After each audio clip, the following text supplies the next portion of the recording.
नमस्कार दोस्तों, आज हम लोग new NCERT class 7 civics subject है और अध्याय 2 है, लेसन 2। इससे पहले हम लोग लेसन 1 कंप्लीट कर दिए थे। अब लेसन 2 हम लोग पढ़ने वाले हैं, जो कि टॉपिक है स्वास्थ्य में सरकार की भूमिका। मतलब स्वास्थ्य में जो है ना सरकार की क्या भूमिका है, ये है टॉपिक। आज हम लोग अच्छे से इसको अंडरलाइन करेंगे, पढ़ते हुए चलेंगे। इम्पोर्टेंट जो होगा, जहाँ से प्रश्न बनेगा उसको नोट करते हुए चलेंगे। चलिए स्टार्ट करते हैं। स्टार्ट करने से पहले कुछ ऊपर में दिया हुआ है शिक्षकों के लिए राज्य सरकार, इसको थोड़ा सा देखते हुए हम लोग आगे की ओर बढ़ते हैं। चलिए स्टार्ट करते हैं। ये दो अध्याय 2 और 3 राज्य सरकार के बारे में है। ठोस उदाहरण के जरिए सरकार के काम और ढांचे को प्रस्तुत करने का प्रयास करते हैं। हमने इनमें स्वास्थ्य के क्षेत्र से उदाहरण लिए हैं, जबकि कुछ दूसरे उदाहरण भी उतने ही महत्वपूर्ण हो चुके थे। अध्याय 2 लोगों के लिए बहुत महत्व रखने वाले एक मुद्दे के रूप में स्वास्थ्य चर्चा करते हैं। स्वास्थ्य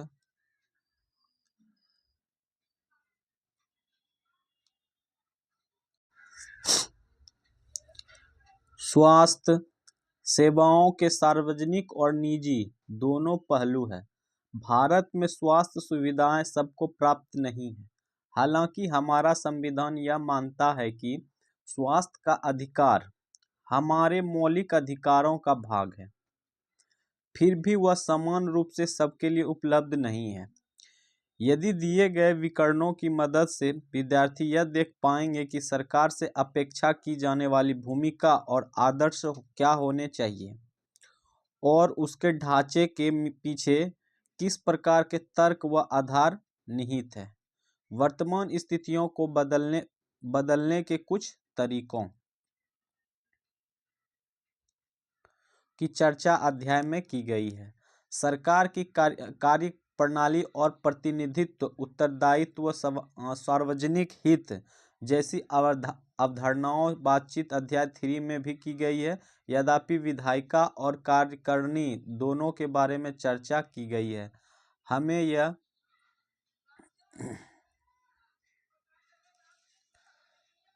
यह अपेक्षा नहीं रखनी चाहिए कि विद्यार्थी इन बीच के कई बारीकी अंतरों को पूरी तरह पकड़ पाएंगे।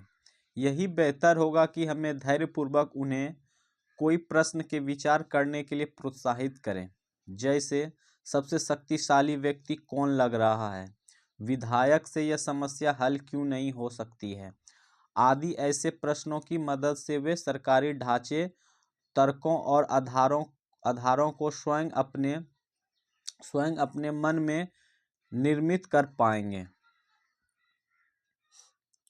यह बहुत जरूरी है कि बच्चे सार्वजनिक मुद्दों पर अपने विचार व्यक्त करने की आत्मविश्वास पा सके और इन अध्यायों के अभ्यासों को करते हुए सरकार की भूमिका क्या सही समझ बना सके।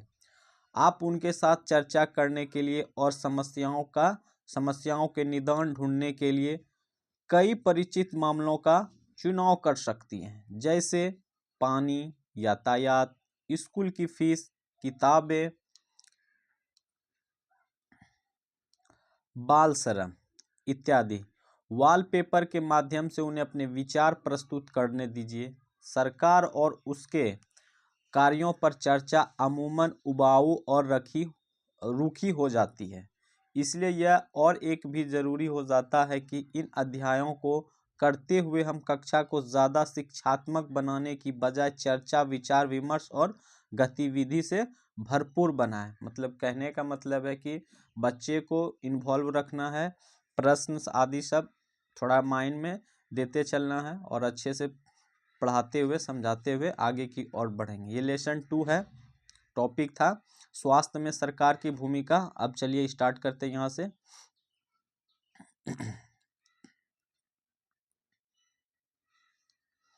लोकतंत्र में लोगों की यह अपेक्षा रहती है कि सरकार उनके कल्याण के लिए कार्य करे। मतलब लोकतंत्र जो होता है ना, भारत एक लोकतांत्रिक देश है। उसमें जनता क्या सोचते हैं कि सरकार हमारे अनुसार, मतलब हमारे अनुसार ने हमारे हित के लिए, हमारे कल्याण के लिए कोई कार्य करे। जैसे कि यह शिक्षा, स्वास्थ्य, रोजगार प्रदान करने एवं गृह निर्माण, सड़कों के विकास तथा बिजली आदि उपलब्ध कराने के माध्यम से हो सकता है। इस अध्याय में हमें स्वास्थ्य के अर्थ और उससे संबंधित समस्याओं को जांचेंगे। इस अध्याय के उपशीर्षकों को देखिए। आपके विचार में यह विषय सरकार के काम किस प्रकार जुड़ा हुआ है। देखिए, यहाँ लोकतांत्रिक देश है, हर तरह का सब कुछ है, ठीक है। कहाँ पे क्या है, ये सर पे पानी लेके जा रहे हैं, यहाँ खेती हो रहा है, यहाँ एम्बुलेंस की गाड़ी लगी हुई है, यहाँ पे फल सब्जी की बिक्री हो रहा है, सब कुछ है। चलिए अब पढ़ते हैं स्वास्थ्य क्या है। स्वास्थ्य क्या है इसके बारे में पढ़ते हैं। स्वास्थ्य के बारे में हम अनेक प्रकार से सोच सकते हैं। स्वास्थ्य का अर्थ है हमारा बीमारियों और चोट आदि से मुक्त रहना, ठीक है। लेकिन स्वास्थ्य केवल बीमारियों से संबंधित नहीं है। अपने उपयुक्त कोलाज में केवल कुछ स्थितियों को ही स्वास्थ्य से जोड़कर देखा होगा। प्रायः हम ध्यान नहीं देते हैं कि उपयुक्त हर स्थिति का संबंध स्वास्थ्य से ही है। बीमारी के अलावा हमारे लिए उन कारणों पर भी विचार करना आवश्यक है जो हमारे स्वास्थ्य पर प्रभाव डालते हैं। उदाहरण के लिए, इन लोगों को पीने के लिए स्वच्छ पानी और प्रदूषण मुक्त वातावरण मिले तो वह सामान्यतः स्वस्थ रहेंगे। दूसरी ओर, यह लोगों को भरपेट भोजन न मिले अथवा उन्हें घुटन भरी अवस्था में रहना पड़े तो उन्हें बीमार पड़ने की संभावना अधिक होती है। क्योंकि अगर साफ सुथरा जगह पे नहीं है, खाना अगर पौष्टिक आहार प्रोटीन युक्त नहीं लेते हैं, खाना में भी कोई तरह का प्रॉब्लम होता है तो उससे भी इंसान बीमार पड़ सकते हैं। हम सब चाहते हैं कि हम जो भी कार्य करें चुस्ती से और ऊंचे मनोबल के साथ करें। सुस्त और अकर्मण्य रहना, चिंताग्रस्त होना और लंबे समय तक डरे सहमे रहना स्वस्थ जीवन के लक्षण नहीं है। हम सबको तनाव मुक्त और प्रसन्न रहना चाहिए। हमारे जीवन के ये सभी पहलू स्वास्थ्य के ही हिस्से हैं। चलिए इधर क्या क्या है थोड़ा सा देख लेते हैं। क्या आप इन सभी चित्रों या इनमें से कुछ स्वास्थ्य से संबंधित समझते हैं? यदि हाँ, तो किस प्रकार समूह है, चर्चा करें। ऊपर दिए गए क्लोज से दो स्थितियां छांटिए जो बीमारी से संबंधित नहीं है। वे कैसे स्वास्थ्य से संबंधित हो सकती, इस पर दो वाक्य लिखिए। चलिए अब इधर आ गए हम लोग। यहाँ क्या है, क्या आप इन स्तंभों को कोई शीर्षक दे सकते हैं? जरा पहले इसको देखते हैं क्या है। भारत में स्वास्थ्य सेवाएं। आइए भारत में स्वास्थ्य सेवाओं के कुछ पहलुओं को परीक्षण करें। यहाँ दी गई तालिका के प्रथम तथा द्वितीय स्तंभों में दिखाई गई स्थितियों की तुलना कीजिए। देखते हैं तालिका में क्या क्या है। दोनों तालिका को साथ में पढ़ते हुए चलेंगे। पहला तालिका क्या है, संसार भर में भारत सर्वाधिक चिकित्सक महाविद्यालय है। संसार भर में भारत में सर्वाधिक चिकित्सा और महाविद्यालय है और यहाँ सबसे अधिक डॉक्टर तैयार किए जाते हैं। लगभग हर वर्ष 30,000 से अधिक नए डॉक्टर की योग्यता प्राप्त करते हैं। भारत के अधिकांश डॉक्टर शहरी क्षेत्र में बसते हैं। ग्रामवासियों को डॉक्टर तक पहुंचने के लिए लंबी दूरी तय करनी पड़ती है। ग्रामीण क्षेत्र में जनसंख्या के मुकाबले डॉक्टरों की संख्या काफ़ी कम है।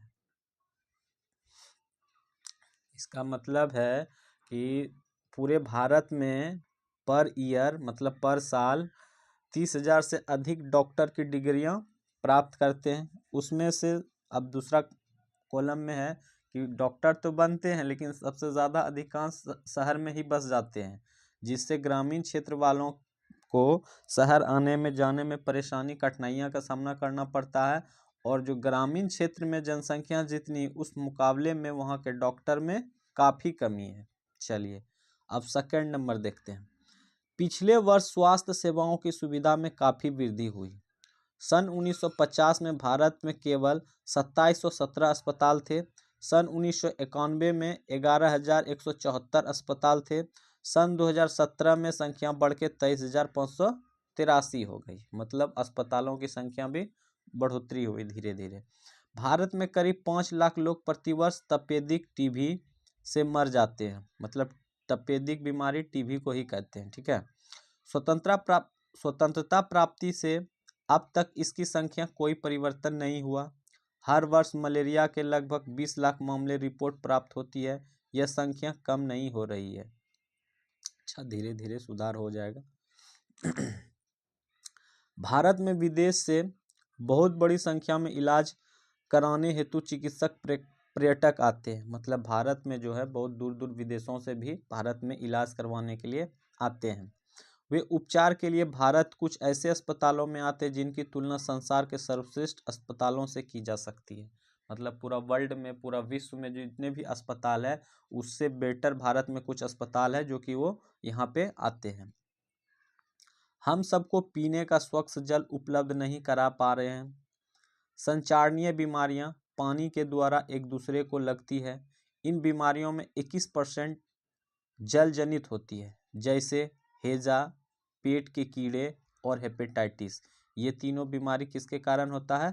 तो पानी के कारण होता है। हैजा, पेट के कीड़े और हेपेटाइटिस। पानी में गंदगी रहने से पानी पीने के बाद बीमार पड़ जाते हैं। भारत विश्व की दवाइयाँ निर्मित करने वाला तीसरा बड़ा देश है। मतलब भारत जो है मेडिसिन प्रोडक्ट करने में, बनाने में वर्ल्ड में तीसरा स्थान पे है। और यहाँ से भारी मात्रा में दवाइयाँ का निर्यात होता है। मतलब कई देशों में, छोटे छोटे देशों में, बड़े बड़े देशों में यहाँ से दवाई का ये निर्यात होता है, यहाँ से भेजा जाता है। भारत के समस्त बच्चों में से आधे को खाने के लिए पर्याप्त भोजन नहीं मिलता है और वे अल्प पोषण के शिकार हो जाते हैं। मतलब जिस बच्चे को जिस एज में पौष्टिक आहार, प्रोटीन आहार का मतलब ज़रूरत होता है, उस समय उसको उस टाइप का खाना नहीं मिलता है, ठीक है। तो उस समय वो सब बच्चे क्या चीज़ का शिकार हो जाते हैं? कुपोषण का शिकार हो जाते हैं। अल्प पोषण मतलब कम आहार मिलने के कारण से उसका बॉडी, शरीर ग्रोथ नहीं कर पाता है।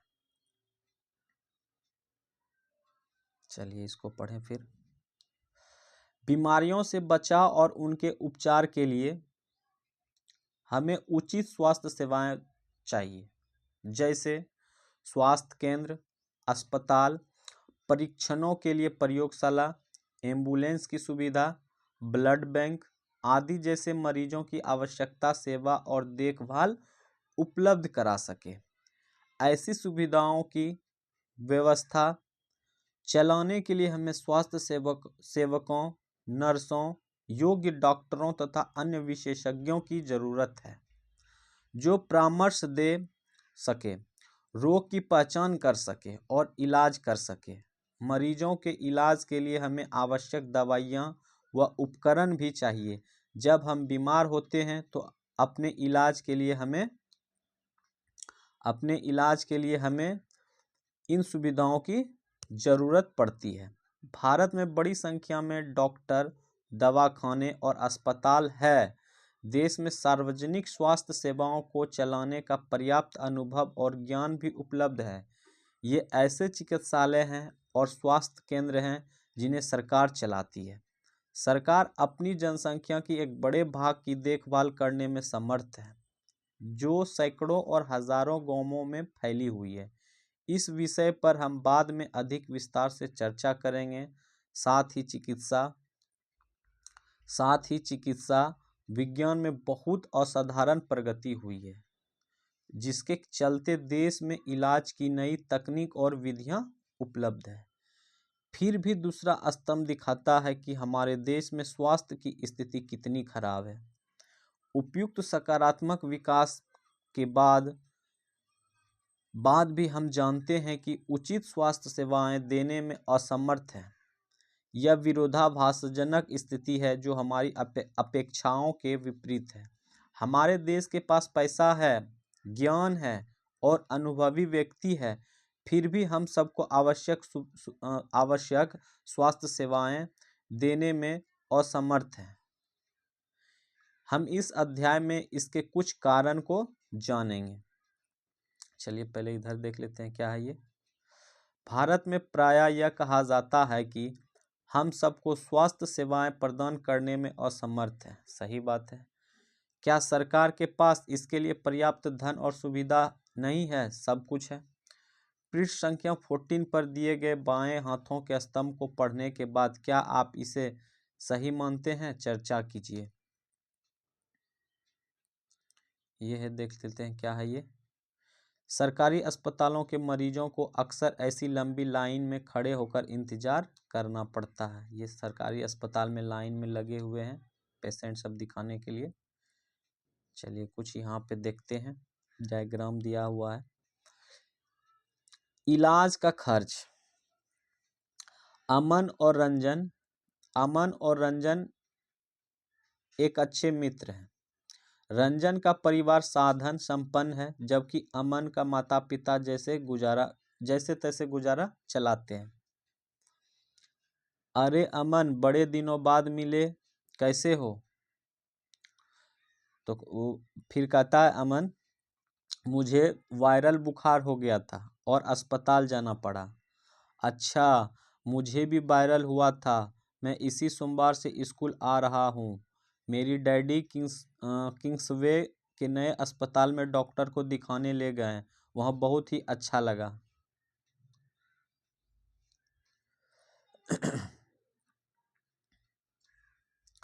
अस्पताल में बिल्डिंग ऐसी चकाचक दिखती थी कि मुझे लगा कोई 5 सितारा होटल है। डैडी कह रहे थे यह एक प्राइवेट अस्पताल है और बढ़िया से बढ़िया सुविधा यहाँ मिलती है।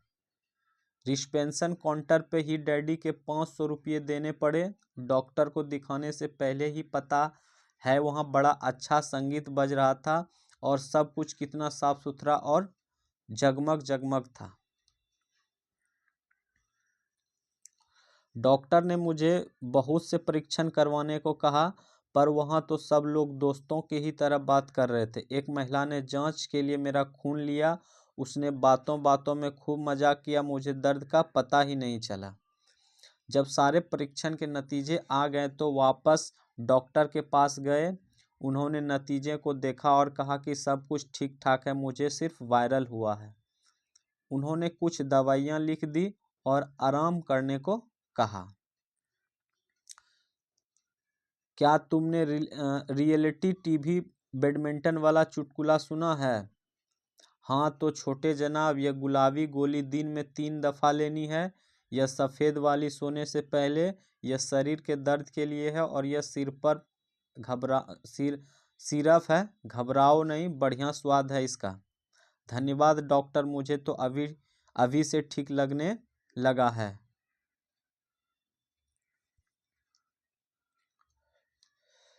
तुम्हें ये सारी बातें बताने के लिए मैं कब से इंतजार कर रहा हूँ। अच्छा, अपनी तो कहो, तुम किस अस्पताल गए?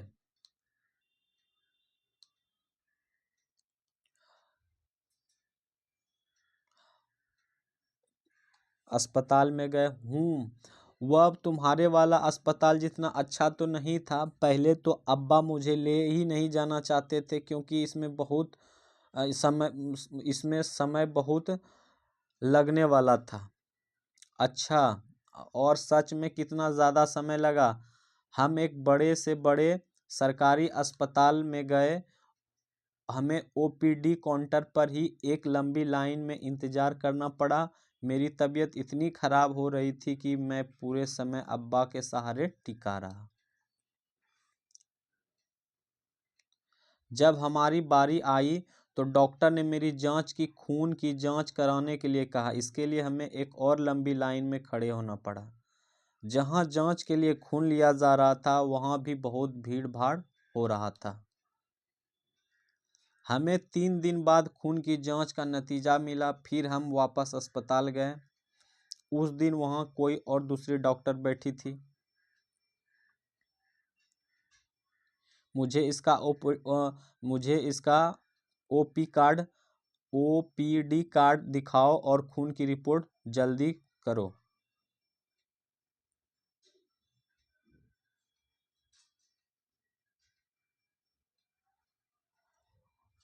इसे वायरल लगता है। इसे वायरल हुआ लगता है। कोई फिक्र की बात नहीं है। बुखार उतरने की यह गोली है। इसे देनी है बस, और कुछ नहीं।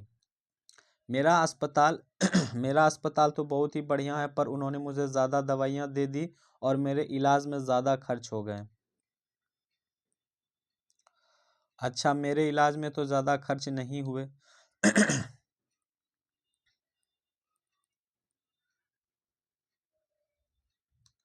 सार्वजनिक और निजी स्वास्थ्य सेवाएं। उपयुक्त कहानी से आप समझ गए होंगे कि हमें स्वास्थ्य सेवाएं में दो दो मोटे वर्गों में बढ़ चुके हैं। वो स्टोरी था टोटल दोनों दोस्त का। और नंबर है सार्वजनिक स्वास्थ्य सेवाएं, मतलब सभी के लिए कॉमन। और बी नंबर है निजी स्वास्थ्य सेवाएं, मतलब प्राइवेट सेक्टर वाला। ठीक है, इसमें ज़्यादा खर्च होता है, इसमें कुछ भी नहीं होता है, बस थोड़ा टाइम लगता है और समस्या आती है थोड़ा। जब आप बीमार होते हैं तो कहाँ जाते हैं? क्या आपको किन्हीं कठिनाइयों का सामना करना पड़ता है? अपने अनुभवों के आधार पर एक अनुच्छेद लिखिए। सरकारी अस्पताल में अमन को किन किन कठिनाइयों का सामना करना पड़ा? आपके विचार से अस्पताल कैसे बेहतर ढंग से काम कर सकता है? चर्चा कीजिए।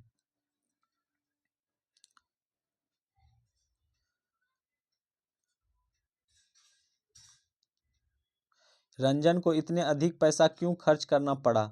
कारण बताइए। निजी चिकित्सालयों में हमें किन किन समस्याओं का सामना करना पड़ता है? चर्चा कीजिए।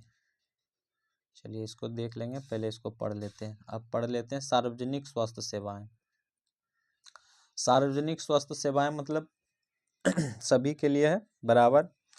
सार्वजनिक स्वास्थ्य सेवाएं स्वास्थ्य केंद्रों व अस्पतालों की एक श्रृंखला है जो सरकार द्वारा चलाई जाती है। ये केंद्र व अस्पताल आपस में जुड़े हुए हैं, जिससे यह शहरी व ग्रामीण दोनों क्षेत्रों को सुविधा प्रदान करते हैं और सभी बीमारियों, मतलब साधारण से लेकर विशेष देखभाल की जरूरत वाली बीमारियों का इलाज प्रदान करते हैं।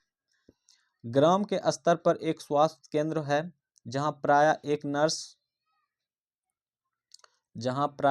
नर्स और एक ग्राम स्वास्थ्य सेवक रहता है। इन्हें सामान्यतः बीमारियों के इलाज के लिए प्रशिक्षण दिया जाता है और वह प्राथमिक स्वास्थ्य केंद्र के डॉक्टरों की देखरेख में कार्य करते हैं। ग्रामीण क्षेत्र में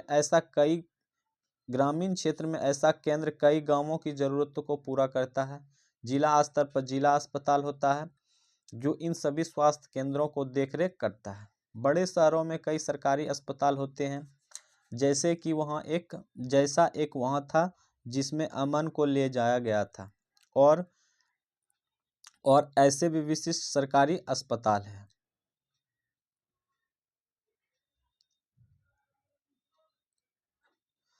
इस स्वास्थ्य सेवा को कई कारणों से सार्वजनिक कहा जाता है। सरकार ने सभी नागरिकों को स्वास्थ्य सेवा प्रदान करने की वचनबद्धता पूरा करने के लिए यह अस्पताल तथा स्वास्थ्य केंद्र स्थापित किए हैं। इन सेवाओं को चलाने के लिए धन उस पैसों से आता है जो लोग सरकार को टैक्स के रूप में देते हैं।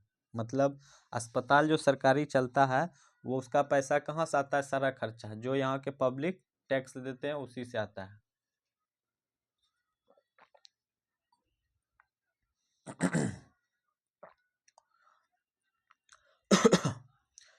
इसलिए यह सुविधाएं सबके लिए सार्वजनिक स्वास्थ्य व्यवस्था का एक महत्वपूर्ण पहलू है कि इसका उद्देश्य अच्छी स्वास्थ्य सेवाएं निःशुल्क या बहुत कम कीमत पर देना है, जिससे गरीब लोग का भी इलाज करा सके। चलिए इधर देख लेते हैं थोड़ा सा क्या है। हमें सरकार को कर क्यों देना चाहिए? मतलब सरकार को टैक्स क्यों देना चाहिए और क्यों देते हैं, इसके बारे में थोड़ा सा जानकारी ले लेते हैं।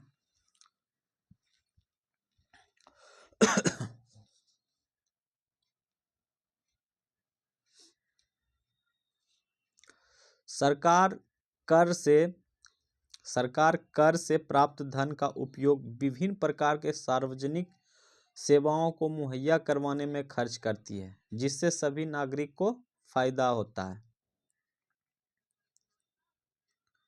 जैसे प्रतिरक्षा, पुलिस, न्यायिक व्यवस्था, राजमार्ग इत्यादि कुछ सेवाओं से सभी नागरिकों को लाभ होता है, अन्यथा इन सेवाओं की व्यवस्था स्वयं नागरिक नहीं कर सकते हैं। करों से ही कुछ विकासात्मक कार्यक्रम एवं सेवाएं उपलब्ध होती है, जैसे शिक्षा, स्वास्थ्य, रोजगार, सामाजिक कल्याण, व्यावसायिक प्रशिक्षण इत्यादि, जिन्हें जरूरतमंद नागरिकों को लाभ मिलते हैं। करों से प्राप्त धन का उपयोग कुछ प्राकृतिक आपदाओं जैसे बाढ़, भूकंप, सुनामी आदि मामले में राहत एवं पुनर्वास के लिए भी किया जाता है। कहने का मतलब है टैक्स का ही पैसा से, जैसे शिक्षा के क्षेत्र में, स्वास्थ्य के क्षेत्र में, रोजगार जो आता है, जॉब वगैरह देता है, उसमें जो सैलरी दिया जाता है कर्मियों को, वो सब सारा पैसा कहाँ से आता है? टैक्स के रूप में आता है। टैक्स से ही पैसा वो लोग, सरकार क्या करते हैं, टैक्स के जो लिया हुआ पैसा है वो सभी में वितरित करते हैं, जो कि सभी का समस्या का समाधान हो। वही टैक्स का पैसा, जैसे कोई प्राकृतिक आपदा आ जाता है, भूकंप, बाढ़, सुनामी आदि मामले में कहीं पे देखते हैं कि इतना घर डूब गया, टूट गया, तो वो सबको कुछ सरकार के तरफ से मदद मिलता है। जो वो सरकार की तरफ से जो रुपया दिया जाता है वो कहाँ से आता है? वो टैक्स के द्वारा ही आता है, कर के द्वारा ही आता है। अंतरिक्ष, परमाणु एवं प्रक्षेपास्त्रों से संबंधित कार्यक्रमों को भी करों के द्वारा ही प्राप्त राजस्व से ही चला जाता है। जैसे अभी कोई मिशन चांद पे गया था, मंगल पे गया था, जो शुक्र पे जाता है, अंतरिक्ष कार्यक्रम जितने भी होते हैं वो भी टैक्स के ही पैसा से उसमें लगाया जाता है। इतना करोड़ उतना करोड़ जो लगता है वो सब पैसा कहाँ से आता है? हम ही लोग, जो पब्लिक लोग टैक्स देता है, उसी का पैसा से वो सारा कार्यक्रम चलता है। सरकार खास तौर से गरीबों को कुछ सेवा प्रदान करती है, जैसे वे बाजार से नहीं खरीद पाते हैं। इसका एक उदाहरण है स्वास्थ्य संबंधित सेवाएं। क्या आप ऐसे अन्य उदाहरण दे सकते हैं? इलाज करा सकें। स्वास्थ्य सेवाओं का अन्य महत्वपूर्ण कार्य है कि बीमारियों जैसे टीबी, मलेरिया, पीलिया, दस्त लगना, हैजा, चिकनगुनिया आदि को फैलने से रोकना। इसकी व्यवस्था सरकार को लोगों के सहायता से करनी होती है, अन्यथा यह असफल हो जाएंगे।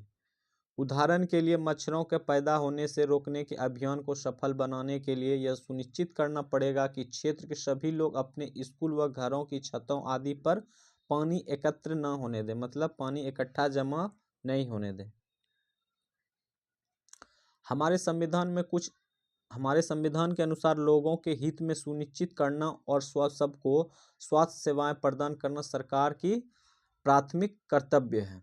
सरकार को हर व्यक्ति के जीवन का अधिकार की रक्षा करनी है। यदि कोई अस्पताल समय पर व्यक्ति की इलाज नहीं प्रदान कर पाता है तो इसका तात्पर्य है कि उसे जीवन की सुरक्षा नहीं दी जा रही है। मतलब पूरा काम सरकार के ऊपर ही है। अदालत ने यह भी कहा है कि यह सरकार का कर्तव्य है कि वह मरीजों को आवश्यक स्वास्थ्य सेवाएं दे, जिसमें आकस्मिक इलाज की सुविधा भी सम्मिलित हो। अस्पताल और उनके संबंधित स्वास्थ्य संबंधित की कर्मचारियों को आवश्यक इलाज प्रदान करने की जिम्मेदारी पूरी करनी चाहिए। अब थोड़ा सा निजी स्वास्थ्य सेवाओं के बारे में देख लेते हैं, प्राइवेट सेक्टर वाला। ठीक है, हमारे देश में कई तरह की निजी स्वास्थ्य सेवाएं पाई जाती है। बड़ी संख्या में डॉक्टर अपने निजी दवाखाना चलाते हैं, मतलब बहुत सारे डॉक्टर प्राइवेट जॉब करते हैं, वहाँ जॉब से टाइम निकाल के अपना क्लिनिक चलाते हैं ताकि उसको साइड से इनकम हो सके। ठीक है, ये गलत बात है। ठीक है, जहाँ पे जॉब लगा है उसमें अपना टोटल कम से कम जितना आवर का उसका ड्यूटी है वहाँ देना चाहिए, लेकिन ऐसा हो नहीं रहा है। ग्रामीण क्षेत्रों में पंजीकृत चिकित्सक व्यवसाय RMP मिल जाते हैं। शहरी क्षेत्रों में बड़ी संख्या में डॉक्टर है, जिनमें से बहुत से विशेषज्ञ की सेवाएं प्रदान करते हैं। निजी रूप से चलाए जा रहे अस्पताल व नर्सिंग होम भी काफ़ी संख्या में प्रयोगशालाएं हैं जो परीक्षण करती है। वह विशिष्ट सुविधा उपलब्ध कराती है, जैसे एक्सरे, अल्ट्रासाउंड आदि। ऐसे दुकानें भी हैं जो हम दवाइयाँ खरीद सकते हैं। ये लोग डॉक्टर क्या करते हैं, अपना सारा कुछ सुविधा वहाँ पे रखते हैं। चलिए पहले यहाँ से हम लोग इसको देखते हुए चलते हैं। तो ये क्या है, गांव के एक स्वास्थ्य उपकेंद्र में मरीज की दवाई देती हुई एक डॉक्टर। और ये कहाँ का है, एक सरकारी अस्पताल में अपने बीमार बच्चे के साथ एक औरत। यूनिसेफ के अनुसार हर साल 10 बच्चों ऐसे संक्रमण से मर जाते हैं, उन्हें रोक पाना संभव है। किन किन अर्थों में सार्वजनिक स्वास्थ्य व्यवस्था सबके लिए उपलब्ध एक सेवा है। कुछ प्राथमिक स्वास्थ्य केंद्रों अथवा अस्पतालों की सूची बनाइए जो आपके घर के पास है। अपने अनुभव से अथवा उनमें से किसी एक में जाकर केंद्र चलाने वाले लोगों को और वहां से दी जाने वाली सुविधाओं को पता लगाइए। चलिए अब प्राइवेट सेक्टर का ही हम लोग पढ़ रहे थे, ठीक है। यहाँ पे देखते हैं अब, जैसा कि इनके नाम से ज्ञात होता है कि निजी स्वास्थ्य सेवाएं पर सरकार का स्वामित्व अथवा नियंत्रण नहीं होता है। जो प्राइवेट सेक्टर का अस्पताल होता है ना, उस पर सरकार का नियंत्रण कुछ भी नहीं होता है, वो निजी प्राइवेट आदमी का होता है, ठीक है। उसका कोई फी वगैरह ये नॉर्मल नहीं रहता है कि इतना ही लगेगा, उसके मन पे डिपेंड करता है। सार्वजनिक स्वास्थ्य सेवाओं के विपरीत इन निजी स्वास्थ्य संस्थानों में मरीजों को हर सेवा के लिए बहुत धन व्यय करना पड़ता है। मतलब सरकारी अस्पताल के जितना खर्च होता है उससे डबल ट्रिपल गुना जो है ना निजी अस्पताल में धन का व्यय, मतलब पैसा देना पड़ता है। आज निजी स्वास्थ्य सेवाएं चारों ओर दिखाई देती है। मतलब प्राइवेट सेक्टर का जो अस्पताल है पूरे देश में चारों तरफ फैली हुई है। अब तो बड़ी बड़ी कंपनियां अस्पताल भी चलाती है। कुछ कंपनियां दवाइयों को बनाने और बेचने में भी लगी है। शहरों के कोने कोने में दवाइयों की दुकानें देखी जा सकती है। स्वास्थ्य सेवा और असमानता, क्या सबके लिए पर्याप्त स्वास्थ्य सेवाएं उपलब्ध है। हम भारत में ऐसी स्थिति का सामना कर रहे हैं जहां निजी सेवाएं तो बढ़ रही है परंतु सार्वजनिक नहीं। मतलब देखिए, कहने का मतलब हम भारत में हैं, ठीक है, लेकिन जितने स्पीड से प्राइवेट सेक्टर का अस्पताल बढ़ोतरी हो रहा है उस अनुसार से सरकारी अस्पताल नहीं बढ़ रहा है। ऐसी देश में लोगों की मुख्यतः निजी सेवाएं ही उपलब्ध हो पाती है। यह शहरी क्षेत्रों में केंद्रित है। इन सेवाओं का मूल्य भी अपेक्षाकृत अधिक रहता है। दवाइयाँ महंगी होती है, बहुत से लोग उन्हें खरीदने में समर्थ नहीं होते हैं। इसलिए जब परिवार में बीमारी होती है तो उन्हें ऋण लेना पड़ता है, मतलब कर्ज लेना पड़ता है। किसी के घर में अगर अस्पताल का अगर दिखाना हो तो उस समय उसके घर में उतना पैसा नहीं रहता है कि उसको जो कि आप खुद से दिखा ले मिडिल क्लास फैमिली में, तो उसको क्या करना पड़ता है, ऋण लेना पड़ता है, उधार लेना पड़ता है, कर्ज लेना पड़ता है। कुछ निजी सेवाएं अधिक कमाने के लिए प्रायः ऐसे कार्यों को प्रोत्साहित करती है जो सही नहीं है। मतलब प्राइवेट सेक्टर का जो अस्पताल होता है वो जो नहीं करवाना चाहिए वो अब पैसा कमाने के चक्कर में वो सब भी करने के लिए छूट फूस प्रोत्साहित करता है कि नहीं ये कराना उचित रहेगा, मतलब सिर्फ अपना प्रॉफिट के लिए। कई बार सस्ते तरीके से उपलब्ध होने पर भी उनका प्रयोग नहीं किया जा सकता है। मतलब कुछ एग्जाम्पल हम देते हैं, जैसे कि मान लीजिए नॉर्मल जुकाम खांसी फीवर है तो ये सिर्फ मेडिसिन से ठीक हो सकता है, लेकिन अब डॉक्टर इसमें क्या कहेंगे मतलब बहुत सारा जांच लिख देंगे, एक्सरे वगैरह कहेंगे, ब्लड जांच, ये वो यूरिन वगैरह जांच, टोटल कुछ लिख देंगे, क्योंकि उससे क्या होगा, उनका प्रॉफिट होगा, सारा उसी का अस्पताल में होता है। उदाहरण के लिए प्रायः देखा जाता है कि कुछ चिकित्सक जरूरत से ज़्यादा दवाइयाँ, इंजेक्शन या सलाइन आदि सलाह देते हैं जो कि ज़रूरत नहीं है उतना, जबकि साधारण इलाज भी पर्याप्त हो सकता है।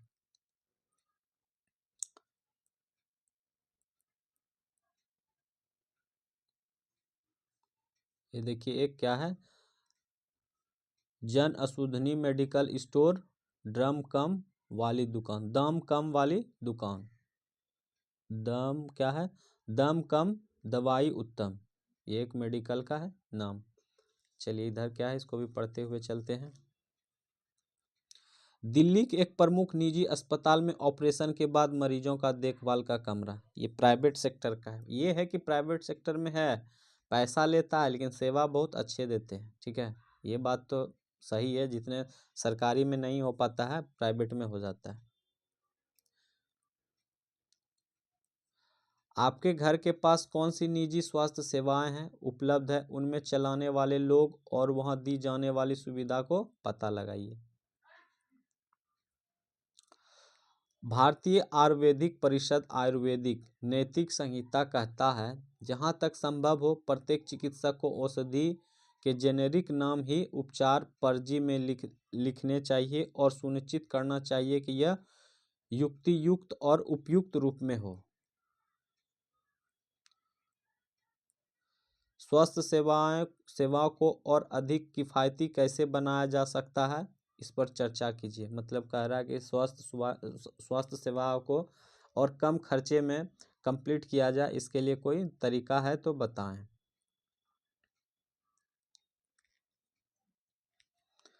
तथ्य यह है कि जनसंख्या के 20% लोग ही बीमार के दौरान आवश्यक दवाइयाँ खरीदने में सक्षम होते हैं। मतलब पूरा वर्ल्ड में जितने जनसंख्या उसमें 20% ही जो प्राइवेट सेक्टर का होता है मेडिसिन खरीदने के लिए इच्छुक होते हैं, उसके पास धन होते हैं। 80% तो मजबूरी के कारण लेते हैं, बाकी बात तो ले भी नहीं पाते हैं।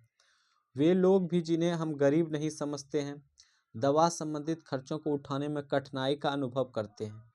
एक अध्ययन में यह पाया गया है कि जो लोग अस्पताल में किसी बीमारी या चोट लगने के कारण भर्ती होते हैं, उनमें से 40% लोग खर्चों के भुगतान करने के लिए पैसे उधार लेते हैं या अपनी संपत्ति बेचती है। मतलब कहने का है कि 40% लोग जो है अगर प्राइवेट सेक्टर में अस्पताल में जाते हैं तो वो क्या करते हैं, या तो कर्ज लेते हैं किसी से, या तो अपना धन दौलत संपत्ति जो भी होता है उनको बेचना पड़ता है, तभी वो आके इलाज करवा पाते हैं अच्छे डॉक्टर से। गरीब लोगों के लिए परिवार में हर बीमारी चिंता और मुसीबत का कारण बन जाती है। इससे भी बड़ी बात यह है कि ऐसी स्थिति बार बार आती है। गरीब लोग पहले ही पोषण की कमी का शिकार होते हैं। पोषण का शिकार मतलब समझ रहे हैं ना, खाना पीना अच्छा से नहीं मिलना, ग्रोथ नहीं हो पाता है, वहाँ से बीमारी का उगना स्टार्ट हो जाता है। ये परिवार उतना भोजन नहीं खाते हैं जितना उन्हें खाना चाहिए। मतलब एक अच्छे स्वस्थ व्यक्ति के रहने के लिए हर तरह का भोजन आहार चाहिए उसको, प्रोटीन वगैरह सभी कुछ, फल फ्रूट आदि सब टाइम टाइम पे खाते रहना चाहिए, जिससे कि शरीर स्वस्थ रहे हमारा, कोई तरह का शरीर में परेशानी नहीं हो। उन्हें जीवन की आधारभूत आवश्यकताएं जैसे पीने का पानी, घर के लिए पर्याप्त जगह, साफ वातावरण तक उपलब्ध नहीं हो पाता है। मतलब नॉर्मल फैमिली के लिए क्या होता है, पानी भी ठीक ढंग से नहीं मिल पाता है, रहने का सही जगह नहीं होता है, वातावरण भी स्वच्छ नहीं रह पाता है, इस वजह से भी बीमारी उगने लगते हैं और इसलिए उन्हें बीमार पड़ने की संभावना अधिक रहती है। बीमारी पर होने वाले खर्च उनकी हालत और ख़राब हो जाती है। मतलब जैसे ही बीमार पड़े तो उसमें तो खर्च ज़्यादा होगा, और दूसरा यहाँ से टेंशन शुरू हो गया कि अब पैसा कहाँ से आएगा। कभी कभी केवल पैसा ही लोगों को बेहतर इलाज में बाधक नहीं होता है। उदाहरण के लिए महिलाओं को तुरंत इलाज के लिए डॉक्टर के पास नहीं ले जाया जाता है। कई आदिवासी क्षेत्रों में स्वास्थ्य केंद्र कम है और वे भी अच्छी तरह नहीं चलाए जाते हैं। वहाँ निजी स्वास्थ्य सेवाएं भी उपलब्ध नहीं है। कुछ जगह तो ऐसा है कि नहीं प्राइवेट है नहीं गवर्नमेंट है, कुछ भी नहीं है, वहाँ तो और समस्या होता है। चलिए इसको भी देख लेते हैं, क्या किया जा सकता है, उसके बाद क्या किया जाना चाहिए, इसके बारे में देखते हैं। इसमें कोई संदेह नहीं है कि हमारे देश में लोगों के स्वास्थ्य की दशा अच्छी नहीं है। बात तो ये भी सही है कि स्वास्थ्य सेवा यहाँ का अच्छी नहीं है। यह सरकार की उत्तरदायित्व है कि वह अपने सब नागरिकों को, विशेषकर गरीबों और सुविधाहीनों को गुणात्मक स्वास्थ्य सेवा प्रदान करे। सरकार का काम है कि कम से कम जो गरीब है, गरीबों से जो गरीब है और जो गरीब है उसको अच्छी सुविधा, स्वास्थ्य सुविधा ये सब प्रदान किया जाए। जिसके पास पैसा है तो वो तो कहीं भी जाके करा लेंगे, जो नॉर्मल है उसके लिए कम से कम इतना किया जाए। फिर भी लोगों का स्वास्थ्य जितना जीवन ही आधारभूत सुविधा पर और उनकी सामाजिक स्थिति पर निर्भर है, उतना ही स्वास्थ्य सेवाओं के ऊपर भी है। इसलिए लोगों के स्वास्थ्य की दशा सुधारने के लिए दोनों पक्षों पर कार्य करना आवश्यक है। ऐसा करना संभव है। अगले पृष्ठ पर देखिए और उदाहरण को देखिए। चलिए यहाँ से पहले देखते हैं फिगर में क्या है। ग्रामीण इलाकों में अक्सर एक जीप ही मरीजों के लिए चलता फिरता दवा खाना बनकर आता है। मतलब ग्रामीण क्षेत्र में एक जीप है, गाड़ी वैन है, वो मरीजों के लिए मेडिसिन और सारा कुछ लेके उससे आते हैं। और यहाँ पे एक दृश्य देखिए। इस गर्भवती औरत को एक योग्य डॉक्टर को दिखाने के लिए कई किलोमीटर पैदल चलना पड़ रहा है। मतलब गांव में डॉक्टर सुविधा नहीं रहने के कारण इस औरत को गर्भवती के हालत में अच्छे डॉक्टर की सलाह लेने के लिए कई किलोमीटर तक चलना पड़ रहा है। ये सब समस्या ही है।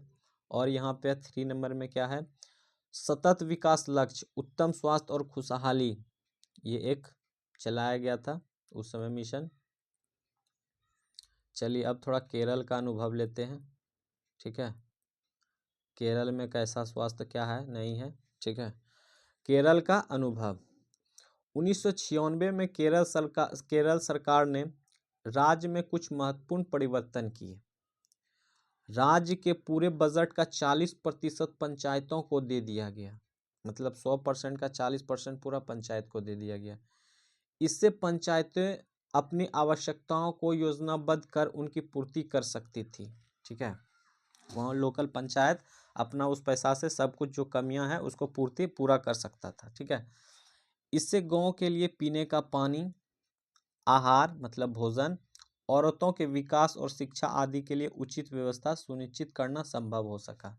वहाँ के टोटल जो 1 साल का जो इनकम था ना, उसमें 40% पंचायत को दे दिया गया कि आप ये काम कीजिए ताकि हर एक पंचायत एक अच्छे विकसित हो और विकास के तरफ हो, वहाँ कोई तरह का समस्या नहीं हो।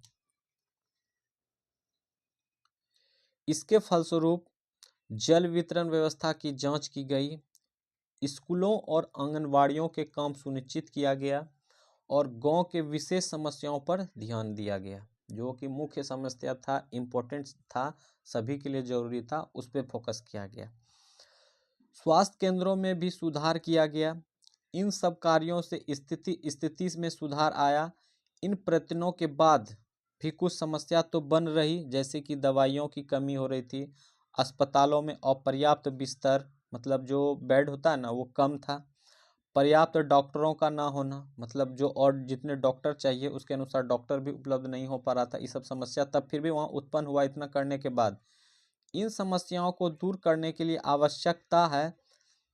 अधिक जानकारी के लिए लॉग ऑन करें lakshkerala.com.in/en। मतलब और इसके बारे में जानकारी लेना है ना तो ये वेबसाइट पे खोलिए और केरल के बारे में थोड़ा जानकारी और ले सकते हैं। ठीक है, आइए अब एक अन्य देश का उदाहरण देखें और स्वास्थ्य संबंधित मुद्दों पर उसकी कार्यपद्धति को जानें। केरल के बारे में उतना ही था, और जानना है तो उसके वेबसाइट पे जाके लॉगिन करके देख सकते हैं, पढ़ सकते हैं। ठीक है, कोस्टारिका का तरीका पढ़ते हैं। कोस्टारिका को मध्य अमेरिका का सबसे स्वस्थ देश माना जाता है। ये अमेरिका जो है, मध्य अमेरिका का ये एक छोटा सा शहर है कोस्टारिका। ठीक है, वहाँ सबसे स्वस्थ देश माना जाता है। वहाँ कोई तरह का बीमारी, मतलब 99% यहाँ के लोग स्वस्थ हैं, कहीं कोई तरह का समस्या नहीं, 1% इधर उधर हो जाता है। इसका मुख्य कारण है उनके संविधान में निहित है कि कई वर्षों से पहले कोस्टारिका ने एक बहुत महत्वपूर्ण निर्णय लिया था कि वे देशों में सेना नहीं रखेंगे। इससे उन्हें सेना पर व्यय किए जाने वाले धन को लोगों के शिक्षा, स्वास्थ्य और अन्य आधारभूत जरूरतों पर खर्च करने में मदद मिली। देखिए, वहाँ का रूल था, संविधान में लिखा हुआ था कि हम सैनिक नहीं रखेंगे, मेरा पूरा देश ऐसे रहेगा। ठीक है, मेरे देश पे कोई तरह का हमला नहीं है, कोई तरह का मेरे क्षेत्र में कोई तरह की समस्या नहीं है। हम जो वो पैसा क्या करेंगे, हम वो पैसा का उपयोग करेंगे क्या चीज़ पे, शिक्षा पे करेंगे जिससे आदमी को शिक्षा मिले, स्वास्थ्य पे करेंगे और अन्य जो ज़रूरत होगा उस पे करेंगे, ठीक है। और हमारे देश में क्या है कि 30% तो ये क्या कहते हैं, ये 30% जो हम लोग का क्या चीज़ पे चला जाता है, सेना में ही चला जाता है, ठीक है, कि मतलब यहाँ का सुरक्षा सेवा के लिए ही चला जाता है। तो वो लोग दूसरा नियम कानून का उपयोग किए जिससे वहाँ की सारा समस्या ही हल हो गया।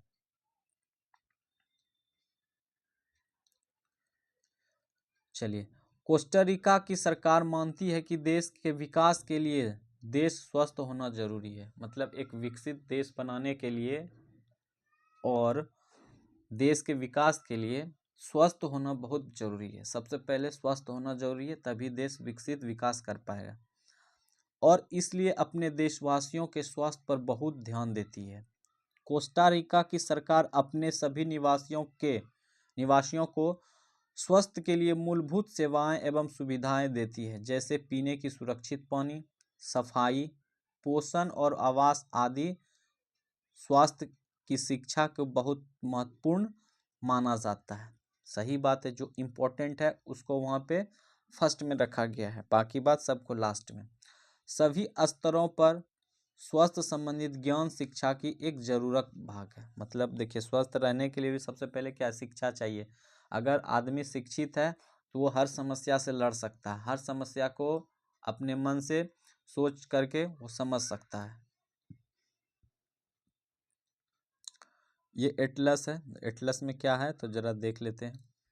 ऊपर दिए गए भारत के नक्शे में केरल राज्य के गुलाबी रंग से दिखाया गया है। देख लेते हैं, गुलाबी रंग से दिखाया गया, केरल का है, ठीक है, गुलाबी रंग से दिखाया गया है। इस पुस्तक के पृष्ठ 98 पर भारत का नक्शा दिया है गया है। इस नक्शे पे अपनी पेंसिल से केरल राज्य की आकृति बनाएं। मतलब केरल राज्य का जैसे कि दिया हुआ, केरल राज्य का एक एटलस बनाना है, मैप बनाना है, ठीक है, इस तरह का है इसका, तो ये बनाना है। चलिए, ये हो गया टॉपिक समाप्त। और अब कुछ प्रश्न है, थोड़ा सा देख लेते हैं। यहाँ पे पहले देख लेते हैं क्या है।